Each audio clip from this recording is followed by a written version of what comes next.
Thanks for being here. We're going to go right to questions.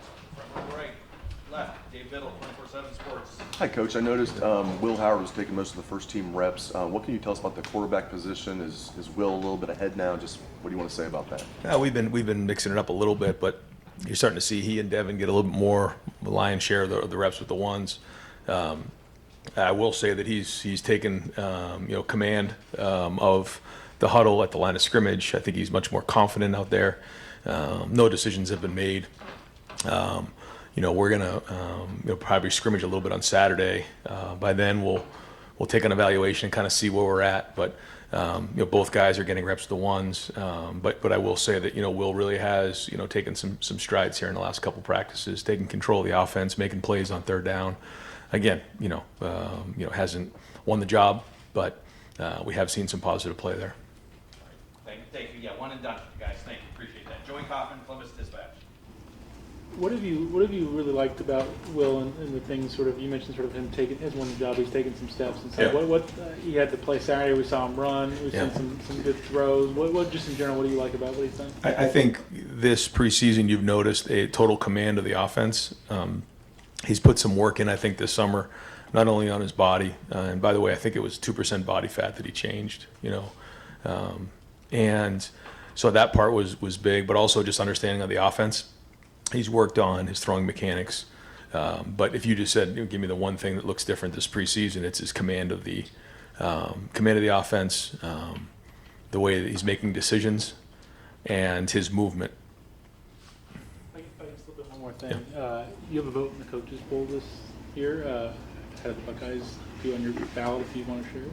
Yeah, that's not public. I guess the last one is, so I'm just going to keep it that way and keep myself from getting any more scrutiny than I need. Third row right, Dylan Davis, Delaware Gazette. It looked like Jelani had a really good day today. It feels like Will and G are probably firmly established there at the top of your tight end room. But what does Jelani have to do to get more playing time? Is he making that push? And I guess where does he still have to get better to get on the field? Yeah, it's a great question. Jelani has the talent. You've heard me say this before, but he has the talent, and you can watch a 5 to 10 play cut up and be very, very impressed. But he needs to be consistent. It's all the no talent issues with him. It's the focus. He made some plays, but then there were some plays that we got to make that weren't. And so I love the way he competes. I love his approach. I love his attitude. But in order to play tight end, you have to do a lot of job description. So you really got to be on it every play. And all it takes is one bad play, and that can ruin a whole drive at tight end. So we say that you have to run routes like a receiver. You have to block like an offensive lineman. You have to protect like a running back, and you have to know all of them. So after, I would say, the quarterback, the tight ends are probably asked to do the most things. So we try to do the best we can and keep it simple, but the reality of it is they're asked to do a lot. So he needs to continue to work in the meeting rooms to make sure that when he gets on that field, he knows exactly what he's doing, because we see a huge ceiling in him. He's made strides. He's had a good first couple weeks at camp, but we need him to come on in that area and just show more consistency. If he can, he'll play for us this season. Far left, Joe Nugent, WCMH. We're seeing a lot more pads on the helmets this year compared to last year. How did that come to be this camp? Yep. So we had a meeting here with Dr. Lonzer, who's a neurosurgeon here on campus, and he's had a relationship with the NFL subcommittee on concussions, and we looked into it last year and allowed it to be optional for our players, and then he shared with us the data coming out of the NFL last season on those who had guardian caps going against each other, and it was hard to not recognize that there was definitely an improvement in that area based on the data that we received. So we made it mandatory for our team. We brought Dr. Lonzer in as a resource for any of our guys that had any questions regarding it. But the NFL, that was their policy here in the preseason, and we followed that. And they're going to carry it into the season, is what I've been told. So we're going to do the same thing. And if it can protect our players and it's safe, then we'll do that. We just wanted to see the data. The data has shown that we should do it, and so that's what we're doing. And the guys have embraced it. There was really no pushback from our players. Fourth row right, Andy Backstrom, Letterman Row. Ryan, 3 offensive linemen were Iron Buckeyes. Was there a different degree of intensity from the group that you saw this offseason compared to maybe offseason? Yeah, I think so. An offensive line is definitely a developmental position, and there's just so much that comes with it. And I think having both tackles, the left guard, Carson, Seth, these guys now have experience. They played, they know what it takes. So when you're in the off season, you know what you're up against in this. You know where you need to get yourself in terms of understanding scheme, but also just physically being able to wear teams down and playing your best in the fourth quarter. So there has been a different approach to that. Now the one thing is we do have a little bit of a funky virus going on with that group right there. So they've been kind of in and out. We're hoping to flush that out by the end of the week because it's created a little bit of guys in and out. But other than that, they've had a great off season, and we're hoping that we can kind of get a rhythm with those guys here heading into next week. Third row middle, Tony Gertman, Buckeye Huddle. Brian, you've talked so highly of Lathan Ransom since his freshman year, and now you've got Caleb Downs. What does it do for you as a head coach to have those two guys not just in your secondary but in your defense? Well, I just love being around Lathan. I just love him as a person, but I just love being around him. He goes so hard. He cares so much. There's no messing around. He means business, but he's also got a big heart and he's a great teammate. And when he decided to come back, that was a big deal for our entire defense and our entire team. And so I love being around Lathan. He's a competitive guy. He plays really, really hard. And he's poised to have a great season. And then he and Caleb back there, and then you got Jordan at nickel, and then Denzel and IGB, and you feel Jermaine Matthews every day out there. Malik Harford showing some different things. I mean, there's a swagger and a strut with that defense right now. They love to compete. They love going against each other. They kind of go back and forth with the wideouts every day and the tight ends every day in practice. I mean, if the offensive line wants to go against them, they'll do that too. It's just the way they are. They love competing. And even just at the end of practice there, when we're doing our finishers, and they're barking because there's competition going on. So they're a gritty group, but that starts with the older guys, and Lathan's one of them. Right next door, Dan Hope, 11 Warriors. Following up on the tight ends with Will and G, where do you kind of see that right now in terms of their competition for starting job? Yeah, they're both going to play. It's 11 and 12, so we'll figure out where they fit into those. There's a lot that comes with playing tight end. Cade really 2 years ago probably played maybe too many snaps. I mean, that was a lot of snaps for him. We tried to help him out a little bit last year. So, there's going to be plenty of snaps to go around. It's going to be one of those deals where, does he deserve to play? If yes, we'll draw that line and roll those guys. But we're looking for them to be able to do multiple things. I don't know if, all the guys in that room have the same exact skill set. So we'll figure that out as we get closer to the first game. But ultimately, they all can play Y and they all can play H. And I'm hoping that Bennett can come along. I'm hoping Jelani can take that next step. We're seeing some good things out of Max. Pat Gerd is another guy who's been around the program for a while. That is a guy that we hope we can rely on as well in some of the packages that we have. So I know Coach Bailey's working hard to get those guys game ready. Right behind him, Pat Murphy, 24/7 Sports. Ryan, you were asked at Big Ten Media Days about huddling and the helmet communication. Having now used that more, how are you seeing that work out? The quarterback specifically, and how they're handling the huddles, and how much does that maybe play a part in some of the decisions? I think it's going to be interesting to see because up until 15 seconds, the defense coordinator can talk to the linebacker, and the offensive coordinator can talk to the quarterback. So I'm sure there's going to be a point where both those guys are going to be like, "Will you please shut up and let me play football?" But I think it's going to be different. What we haven't experienced yet is, and I gotta figure this out going into next week, is like at 15 seconds when that thing shuts off, what that's going to be like. Because right now, we're still communicating through that, but it is different. It is different how we're doing it, and there's going to be multiple tempos that come with it. Again, at the end of the day, football's football. So whether we're signaling or communicating it in, we all have to be on the same page and play the game. But there is some nuance to it that we're working through. Deep center field, Jeremy Birmingham, the podcast, Kings of the North. Ryan, how hard is it with as good as the secondary is and as confident as they are out there, how difficult does that make evaluating quarterback play, but also the wide receiver depth to see who's really taking the steps they need to? Because it seems like to complete a pass out there requires an absolutely perfect play. No, I don't think so. I think our guys have been very aggressive and they've challenged a lot of throws, but the good teams we're playing are going to be the same way. So that's the standard. And that, as we say about this all the time, iron sharpens iron. I think Denzel built so much confidence. I asked him the other day, like, who's the best player you've gone against since you've been here? And he was, he mentioned the guys that are on our team.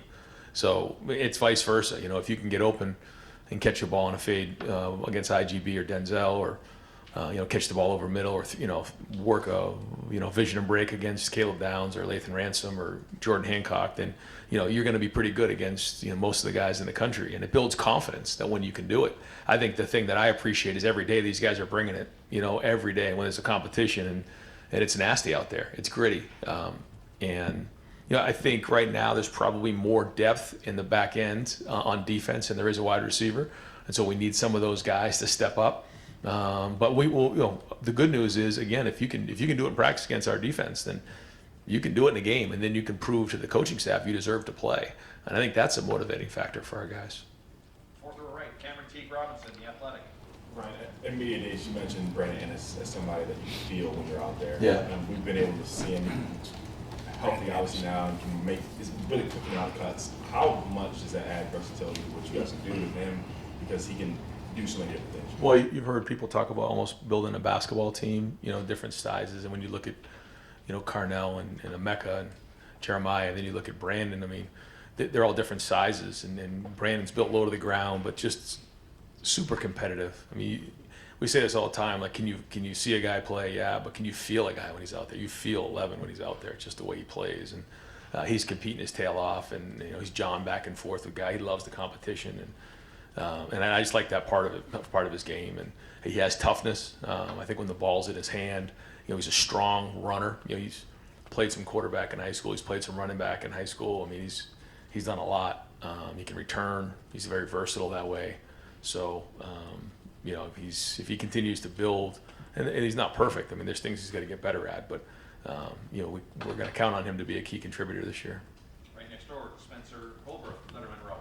Ryan, I saw Dante Armstrong get into a little bit of a pushing match with one of the guys. Saw Davison get into Jeremiah's face after a pass breakup. Do you like seeing that intensity right now? Is that something that you don't want to encourage guys to be fighting on the field? Like, are you seeing that intensity that you want to see in practice Saturday? Even though these guys seem to be pretty tired at this point. Yeah, no, I mean, it's different between getting tired and throwing a punch and getting thrown out of a game or breaking your hand. That's just complete undiscipline.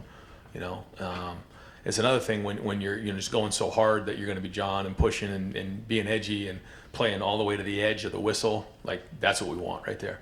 And our guys aren't going to back down from anybody, and that has to be that mentality every day when you're out there, and you have to bring it. And so we're not going to have guys running from the sideline getting into it. We have a protocol for that. We've talked to our team about that, and we can't be whatever we're doing in practice, we're going to do in a game, and so we can't get penalties for undisciplined behavior. But at the same time, like, we're going to go really, really hard in practice and push each other, and there's not one guy on that field that's going to back down. So, what you saw out there in practice is what we're looking for in terms of intensity. Austin Ward, podcast. Ryan, how has this illness with the offensive line impacted the evaluation or position battles, or even like just the way you practiced in the first week? It hasn't really affected us yet. It did a little bit today. We had a couple things show up, and so a couple guys on the offensive line had to double up, and I called them out after practice and gave them a shout out, because that wasn't easy. It wasn't all perfect, but they were tough and gritty and really gutted it out. If this continues like this, then it is going to have an effect. If we can kind of flush this out here pretty soon, then I think it'll be just a bump in the road. So we'll see how this weekend shakes out.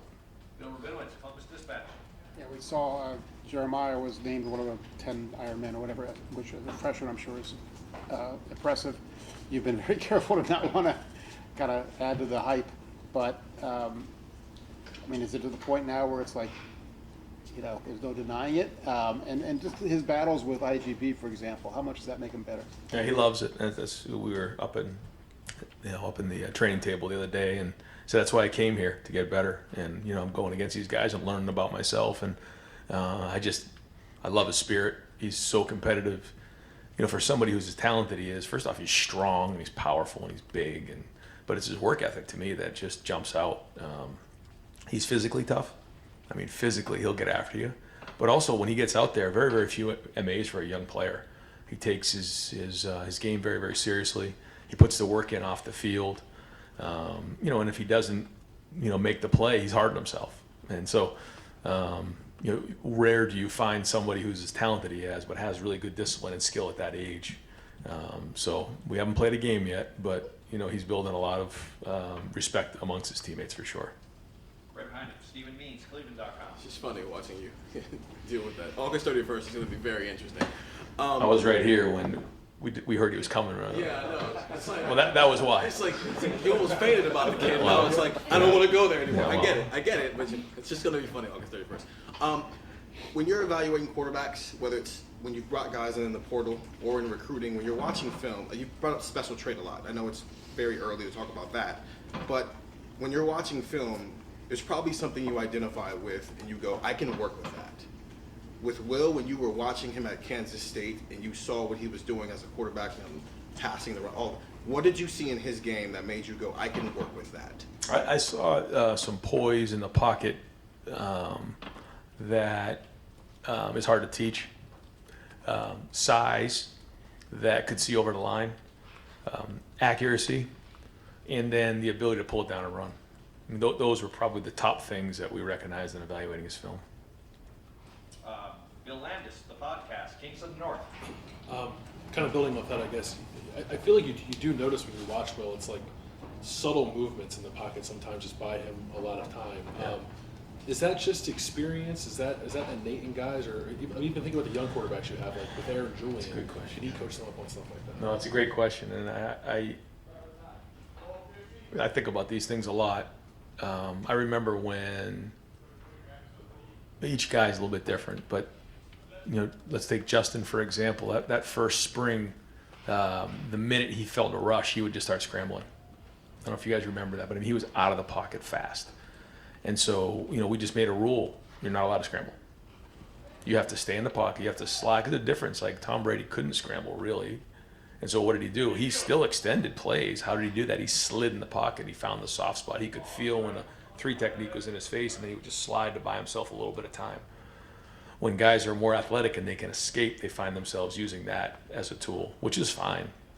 But we kept him in the pocket. And then with CJ in high school, you could see that his offensive line at times wasn't great, and so he had to stand in the pocket, and he would stand in the pocket, and that was something he even got in high school, and then he learned it more when he was here.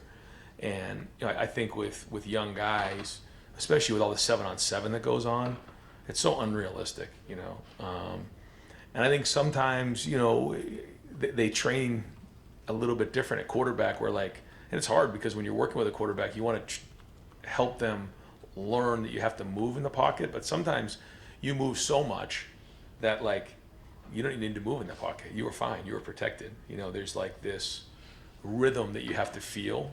You can't look at the rush. You have to feel the rush, and you have to feel the soft spots. And like you said, it's very, very hard to. I mean, how can you replicate that? Do some guys innately feel it? Yes, but I think more than anything, it's a thing that you just need to get, the rush in front of them. And the more and more they do it, the more and more comfortable they'll be. The better protection you have, the quicker it'll come along. I've seen quarterbacks, when I was in the NFL in different places, where if they don't get any protection, they start seeing ghosts because, when you're in the pocket, you take one of the chops a few times. I remember it happened to Dwayne out here. I want to say it was the maybe Minnesota game, or maybe it was the Nebraska game. We missed a blitz coming off the edge, and he took one. He never saw it coming. He didn't set his feet the rest of the game. So there's a lot that comes with what you're asking, and I could probably talk about it for a few hours, but the bottom line is we want to train our guys to see down the field, feel the pocket, and really try to find ways to slide and find the soft spot in there. And then when it's time to extend and escape, then do that. Final questions. To make podcast. Yeah, like Roethlisberger, he was expert. But he would stand in there. Right. And extend by taking a shot with a guy hanging out. He had a different style of it. You're right. Everyone's a little different. That's why I'm equating Will to, because Will's a bigger guy. Guy. Yeah. He is. I don't even get in. That wasn't my question. All right, guys. Thanks. As you stand here right now, you were talking about this earlier, but you've got to feel pretty good where this defense has come from where it was 3 years ago. Maybe Yeah. I'm wrong. No. What does that give a head coach when he sees a defense like that out there? You understand what I'm saying? And and think about where you were 3 years ago. But what kind of comfort is that? What is the word you would use that it gives you? Explain that. Well, I think two things. One, I'm able to sit in those meetings a little bit more, so I have a better idea what's going on. Which, when you're on the offensive side of the ball and you don't quite know, the answers to what the problems are, you can get a little panicky. And I think it's helped me to go in there and sit in there and ask questions. And Jim's been great, just filling me in on some different things, but also just where we're at into year 3. I mean, these guys have been in that system now for 3 years, and a lot of them played a lot of football. So, when you're speaking a language, it makes a big difference if you've been speaking the same language for 3 years. You know the mistakes that have been made. You know the issues with the coverage. And then when Jim's calling the defense, like, they start to understand why. We talk about this all the time. What do you have to do? How do you do it? But then why is he calling? He's calling that coverage for a reason. He's calling this blitz for a reason. And when guys can get that then they can start anticipating as opposed to reacting. So, yeah, it definitely is one of those things this year. Like, we have a good defense, so we need to understand that on offense. Like, they're not two separate entities. We're all one together. And I'm hoping this year that, having Chip here and me kind of being able to step away just a little bit, I'm able to do that better than I have maybe in the past. Yeah, like you said, when Lathan decided to come back, what a moment. But Caleb Downs, Yeah. within a week or so, I mean, they were, wow, that's a moment, isn't it? I It mean, is. of personnel acquisition in another form. Yeah. But just also even up front, with Tyleek and with Jack and JT and those guys, Ty, Cody Simon. I mean, those guys, they had an opportunity to leave too. They didn't. So, yeah. I mean, there was a lot of work to get to where we are right now. So we just got to keep putting these days together. And with a clarification, you said end of the season with the helmet pads. You're talking about practice? Yeah. Yeah. Yep. Bill Rabinowitz has one quickie too. Yep. Is there any kind of clarity at right guard at this point? No, not right now. No, nothing yet. All right, thanks.